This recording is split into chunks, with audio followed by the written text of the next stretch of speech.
Hello, creative life സ്കില്ലിലെ മറ്റൊരു വീഡിയോയിലേക്ക് എല്ലാവർക്കും സ്വാഗതം.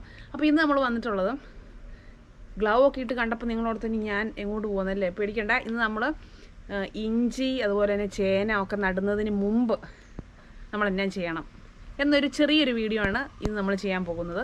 അപ്പോൾ അത് കുറച്ച് ചെറിയ കാര്യങ്ങളാണ്, പക്ഷേ അത് നിങ്ങൾക്കായിട്ടൂടെ പങ്കുവയ്ക്കണമെന്ന് തോന്നിയത് കൊണ്ടാണ് നമ്മളിപ്പോൾ അങ്ങനെ ഒരു വീഡിയോയും കൂടെ ചെയ്യുന്നത്. അല്ല, നമ്മൾ സാധാരണ ഇഞ്ചിയൊക്കെ വെറുതെ കൊണ്ടുപോയി ഇഞ്ചി കണ്ടം വെട്ടി അല്ലെങ്കിൽ ചേനയ്ക്ക് തടവെടുത്ത് നമ്മൾ നടുവായിരിക്കാം ചിലരെങ്കിലും ചെയ്യുന്നത്. പക്ഷേ നമ്മൾ അതിന് മുമ്പ് നമ്മൾ കുറച്ച് കാര്യങ്ങളൊക്കെ അറിഞ്ഞിരിക്കേണ്ടതുണ്ട്. നടുന്നതിന് മുമ്പ് സാധാരണ കുംഭമാസത്തിലൊക്കെയാണ് ചേനയൊക്കെ നടുന്നത്. അപ്പോൾ നമ്മൾ ഇപ്പം തന്നെ നമ്മൾ അതിനുള്ള കുറച്ച് ക്രമീകരണങ്ങളൊക്കെ ചെയ്ത് വയ്ക്കണം, എന്നാലാണ് നമുക്ക് അന്നേരത്തേക്ക് അത് നടാൻ പാകത്തിനായിട്ടിരിക്കത്തുള്ളൂ. അപ്പോൾ അത് എന്താണെന്ന് നമുക്ക് വഴിയേ കാണാം. ചേനയൊക്കെ ഇവിടെ എടുത്ത് വെച്ചിട്ടുണ്ട്.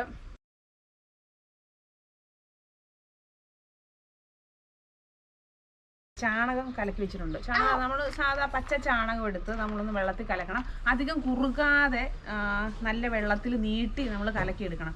കുറുകി കഴിഞ്ഞാൽ ഇത് നമ്മൾ മുക്കി കുറച്ച് നാളത്തേക്ക് വെക്കാനുണ്ട്. അപ്പോൾ അത് വെച്ച് കഴിയുമ്പോൾ ഇത് ചാണകം എല്ലാം കൂടെ ഉണങ്ങി കഴിയുമ്പോഴത്തേക്കും അതിലെ ജലാംശം കൂടെ പയ്യെ വലിച്ചെടുക്കാൻ തുടങ്ങും. അതുകൊണ്ട് നമ്മൾ വളരെ നൈസായിട്ട് കലക്കി മുക്കാവുള്ളൂ. ഇവിടെ ചാണകം കലക്കി വെച്ചിട്ടുണ്ട്. അപ്പോൾ അതിനകത്തേക്ക് നമ്മൾ കുറച്ച് ഒരു ഇൻസെക്ടിസൈഡാണിത്. അപ്പോൾ അതിൻ്റെ ഒരു 4-5 തുള്ളിയും കൂടെ നമ്മളിതിനകത്തേക്ക് ചേർക്കുന്നുണ്ട്. കാരണം കേട് ഒന്നും വരാതിരിക്കാനും അങ്ങനെ വേറെ നട്ട് കഴിഞ്ഞ് പിന്നെ വേറെ ആക്രമണത്തിൽ നിന്നൊക്കെ നമുക്കൊന്ന് രക്ഷിക്കാൻ വേണ്ടിയിട്ടാണ് നമ്മൾ ഈ ഒരു ഇൻസെക്ടിസൈഡ് കൂടെ നമ്മൾ ചേർക്കുന്നത്. എക്കാലക്സ് ആണെങ്കിൽ കുഴപ്പമൊന്നുമില്ല. എക്കാലക്സ് ഉണ്ടെങ്കിൽ നമുക്ക് അതും ചേർക്കാം. ഇപ്പോൾ നമ്മൾ ഇത് എക്കാലക്സ് അല്ല, ഇത് ടാറ്റയുടെ വേറൊരു പ്രൊഡക്റ്റാണ്. ഉണ്ടോ, ഈ ഒരു പ്രൊഡക്റ്റാണ് നമ്മളിപ്പോൾ ഇതിനകത്തേക്ക് നമ്മൾ 2-3 തുള്ളി നമ്മളിതിനകത്തേക്ക് ചേർത്ത് കൊടുക്കുകയാണ്.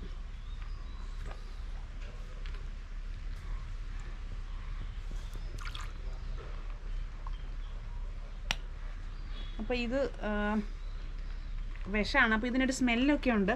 അപ്പോൾ നമ്മൾ മാസ്കൊക്കെ ഉപയോഗിച്ചിട്ട് ചെയ്യുന്നതാണെങ്കിൽ ഏറ്റവും നല്ലത്. ചേനയ്ക്ക് ഇതുപോലെയുള്ള കേടുകളൊക്കെ വരും, ഉണ്ടോ. അപ്പോൾ നമ്മൾ സാധാരണ കേടില്ലാത്തതൊക്കെ നോക്കി നല്ല ചേന നോക്കിയാണ് നമ്മൾ എടുക്കേണ്ടത്. ഇപ്പോൾ നമുക്കിപ്പോൾ ഇതൊക്കെ ഉള്ളത് കൊണ്ട് നമ്മൾ ഇതും കൂടി എടുക്കുവാണ്. ഇതിപ്പോൾ ഇത് മുക്കി വെച്ച് കഴിയുമ്പോഴത്തേക്കും വലിയ പ്രശ്നമൊന്നും വരികയില്ല. ഇതുപോലെ മുക്കുന്നതിന് മുമ്പ് നമ്മൾ നന്നായിട്ട് ഇതെല്ലാം ഒരുക്കി വൃത്തിയാക്കി എടുക്കണം. അതിന് ശേഷം നമ്മളത് മുക്കി വെക്കാവുള്ളൂ.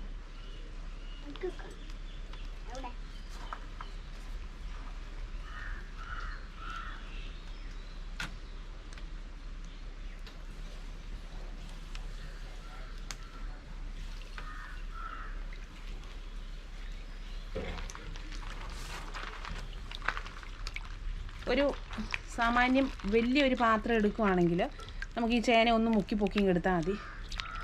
ഇപ്പം നമ്മൾ നോക്കിയപ്പോൾ ഇത് കലക്കാൻ പറ്റിയ വലിയ പാത്രമൊന്നും കണ്ടില്ല. അതുകൊണ്ട് പെട്ടെന്ന് നമ്മൾ ഈ ഒരു ചട്ടി എടുത്ത് അതിനകത്തേക്ക് സെറ്റ് ചെയ്തതാണ്.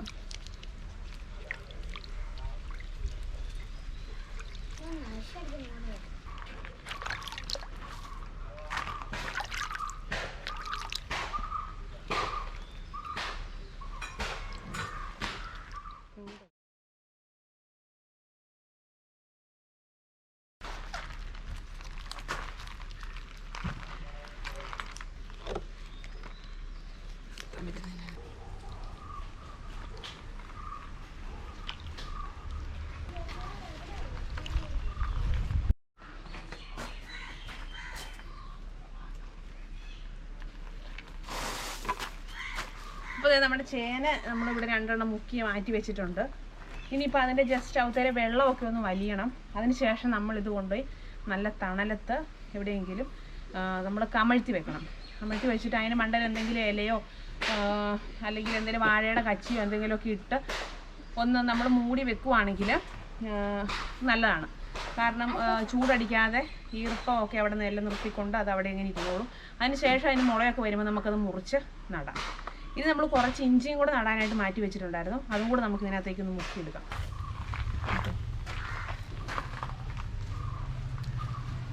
ഇത് നമ്മൾ നടാനായിട്ട് കുറച്ച് ഇഞ്ചിയും കൂടെ മാറ്റി വെച്ചിട്ടുണ്ടായിരുന്നു. അപ്പോൾ അതും കൂടെ നമുക്ക് ഇതിനകത്തേക്കൊന്ന് മുക്കിയിട്ട്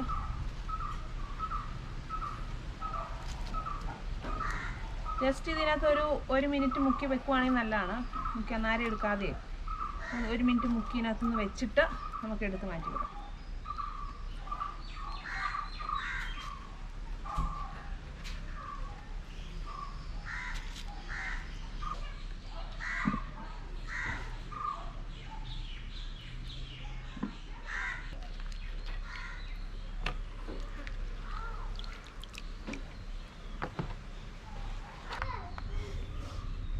നനവോടെ വെച്ച് കഴിഞ്ഞാൽ അത് ചീഞ്ഞൊക്കെ പോവുകയല്ലേ. അതുകൊണ്ട് ഇതിവിടെ ഇരുന്ന് ഇതിൻ്റെ വെള്ളമൊക്കെ ഒന്ന് തോർന്നിട്ട് നമുക്കിതെടുത്ത് മാറ്റി വെക്കാം. നമ്മുടെ പരിപാടികളെല്ലാം കഴിഞ്ഞിട്ടുണ്ട്. അപ്പോൾ നമ്മൾ ഈ ചാണകമൊക്കെ അലക്കി മുക്കി വെച്ചു. ഇനിയിപ്പോൾ നമ്മൾ പറഞ്ഞല്ലോ, ഇനി നമ്മളിത് ഒരു ദിവസം ഇവിടെ ഇങ്ങനെ വെക്കും. ഇപ്പോൾ വൈകുന്നേരം ആയിട്ടുണ്ട്. ഇനിയിപ്പോൾ നാളെ രാവിലെ ആകുമ്പോഴത്തേക്കും ഇത്തല വെള്ളമൊക്കെ വലിഞ്ഞ് എല്ലാം തോർന്നിരിക്കും. അത് കഴിഞ്ഞിട്ട് നമുക്ക് എടുത്തു കൊണ്ടുപോയി എവിടെയെങ്കിലും തണലുള്ളിടത്ത് അല്ലെങ്കിൽ എന്തെങ്കിലും തട്ടിൻ്റെ കീഴിലോ അങ്ങനെ എവിടെയെങ്കിലും നമ്മൾ സേഫായിട്ട് എടുത്ത് കമഴ്ത്തി വെക്കണം ചേന. അതുപോലെ തന്നെ ഇഞ്ചിയും അടുക്കി വെക്കുക. എന്ന് വെച്ചാൽ നമ്മൾ അതിൻ്റെ മുകളിൽ പാണലയോ അല്ലെങ്കിൽ എന്തെങ്കിലും ഉണങ്ങിയ കച്ചിയോ വാഴയുടെ കച്ചിയോ അങ്ങനെ എന്തെങ്കിലുമൊക്കെ മതി. അതൊക്കെ ഇട്ടൊന്ന് മൂടി ഈർപ്പം പോകാത്ത രീതിയിൽ നമ്മളതൊന്ന് എടുത്ത് സൂക്ഷിച്ച് വെക്കുക. അപ്പോൾ നമ്മൾ നടാറാകുമ്പോഴത്തേക്കും നമ്മൾ പിന്നെ അത് എടുത്താൽ മതി.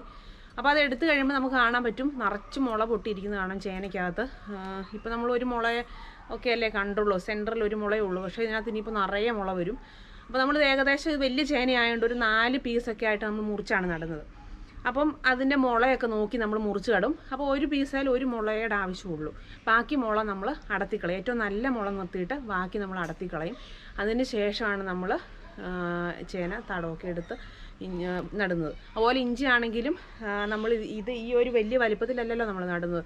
അതും അതുപോലെ തന്നെ ചെറുതാക്കി പീസാക്കി നമ്മൾ അടത്തി എടുത്താണ് നമ്മൾ ഇഞ്ചിക്കണ്ടം വെട്ടി നമ്മളത്തെ നടും. അപ്പോൾ അങ്ങനെയാണ് ഇതിൻ്റെ ഒരു പ്രോസസ്സിങ്. നമ്മൾ നടുന്നതിന് മുമ്പ് നമ്മൾ ചെയ്യേണ്ട കാര്യങ്ങളാണ് ഇപ്പം പറഞ്ഞത്.